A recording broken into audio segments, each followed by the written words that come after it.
প্রত্যেকটা মা মেয়ের বাড়ি আসলে হাতা খুন্তি নিয়ে রান্নাঘরে ঢুকে পড়ে, যাতে মেয়ের কষ্ট একটু কম হয়। আসলে মায়েরা এরকমই, নিজের বাড়িতেও রান্না বান্না করে, আবার মেয়ের বাড়ি এলেও মেয়ের কষ্ট কম করার জন্য রান্নাঘরে ঢুকে পড়ে। আজ শনিবার মা হঠাৎ করে আমাদের কাউকে না জানিয়ে আমার বাসায় চলে এসেছে। আর হঠাৎ করেই মাকে দেখে আমি ভীষণ ভয় পেয়ে গিয়েছিলাম, কারণ গতকাল রাতেই মার সাথে আমার কথা হয়েছে, মানে সবার সাথেই কথা হয়েছে, কিন্তু কই তখন তো কেউ কিছু বললো না যে মা আসবে বলে। মাকে হঠাৎ করে দেখে যতটাই খুশি হয়েছি তার থেকে বেশি ভয় পেয়ে গিয়েছিলাম মা আমাদের কাউকে না জানিয়ে আসা দেখে। যাই হোক, কিন্তু পরে জানতে পারলাম আমার 2 বাচ্চার যেহেতু কিছুদিন ধরে শরীরটা খারাপ যাচ্ছিল, সেই কথা মা জানতো। মা বাবাকে বলেছিল চলো শুক্রবার দিন চলে যায় মিষ্টির বাসায়, কিন্তু বাবা দোকান ফেলে আর আসেনি। তাই মা সকাল সকালই আমাদের বাসায় চলে এসেছে আমাদের সবাইকে সারপ্রাইজ দেওয়ার জন্য। আর মাকে দেখে আমার বাচ্চারা, আমি, শাশুড়ি মা, আমার হাজবেন্ড, মানে বাসার সবাই ভীষণ খুশি। আমার বাচ্চারা তো ভীষণ খুশি, তারা দিদুকে পেয়ে একদম নাচানাচি শুরু করে দিয়েছে। আর এই দেখুন আমার বাবা মার কাণ্ড।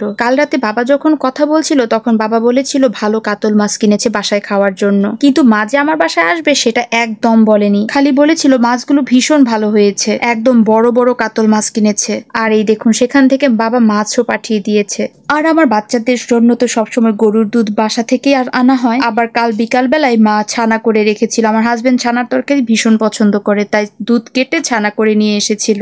আর সেগুলোই আমি এখন ঢুকিয়ে রান্নাঘরে চলে যাব, কিন্তু আমাকে তো মা রান্নাঘরে কিছুতেই ঢুকতে দিবে না। কিন্তু মা সকাল সকাল এসেছে বলে আমিও মাকে ঢুকতে দেইনি সকাল বেলায়। আর শনিবার যেহেতু আমরা নিরামিষ খাই তাই লাউ দিয়ে মটর ডাল রান্না করেছি, আর ঝিঙা দিয়ে সরিষা দিয়ে রান্না করব বলে সরিষাগুলোকে একটু ব্লেন্ডারে ব্লেন্ড করে নিচ্ছি। আর মাকে বলেছি আমাকে সবজিটা রান্না করে দেওয়ার জন্য, কারণ আমার হাজবেন্ড মায়ের হাতের এই সবজিটা ভীষণ পছন্দ করে। আমার শাশুড়ি মায়ের হাতের সবজিও অনেক ভালো হয়, কিন্তু আমি রান্না করলে জানি সবজি কেমন হয়, আমার হাতের সবজি রান্না আমার কাছে একদম ভালো লাগে না। এই তো লাউ দিয়ে মটর ডাল রান্না হয়ে গিয়েছে, আর সাথে আমি একটু ধনেপাতা অ্যাড করে দিব।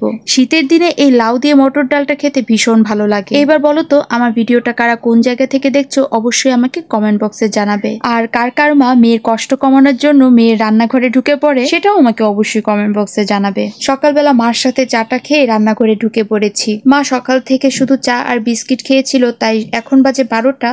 তাই আমার শাশুড়ি আমার জন্মদিনের লুচি আর পায়েস রয়ে গিয়েছিল, সেটাই মাকে একটু ওভেনে গরম করে দিয়ে দিল। এই জিনিসগুলো দেখতে আমার ভীষণ ভালো লাগে। আমার শাশুড়ি যেমন আমার মাকে ভীষণ ভালোবাসে, তেমনি আমার মাও আমার শাশুড়িকে ভীষণ ভালোবাসে। যাই হোক, কথা বলতে বলতে এদিকে কিন্তু আমার সরিষা দিয়ে ঝিঙাটা রান্না হয়ে গিয়েছে, আর বাটিতে অল্প করে তুলে রেখে দিয়েছি আমার শাশুড়ি মায়ের জন্য। মা তো সরিষা খায় না, তাই সরিষাটা দেওয়ার আগে অল্প একটু তুলে নিয়েছি। আর এই তো আমার এদিকে রান্না বান্না হয়েই যে গিয়েছে প্রায়, এবার শুধু সবজিটা রান্নার পালা। আর এই সবজিটাকে আমি একটু সেদ্ধ করে জল ফেলে দিব, আর করব আমড়া দিয়ে চাটনি। আমার না এই কাঁচা আমড়া খেতেই ভালো লাগে, এভাবে টক রান্না বা চাটনি রান্না করলে আমার কখনো ভালো লাগে না, মানে মোটামুটি ভালো লাগে, কিন্তু কাঁচা আমড়ার যে একটা গন্ধ সেটা হচ্ছে অতুলনীয় একটা গন্ধ। যাই হোক, এখানে কিন্তু আমড়ার টক রান্না হয়ে গিয়েছে। এবার একটু আচারের মশলা দিয়ে এই আমড়ার চাটনিটা নামিয়ে নিব।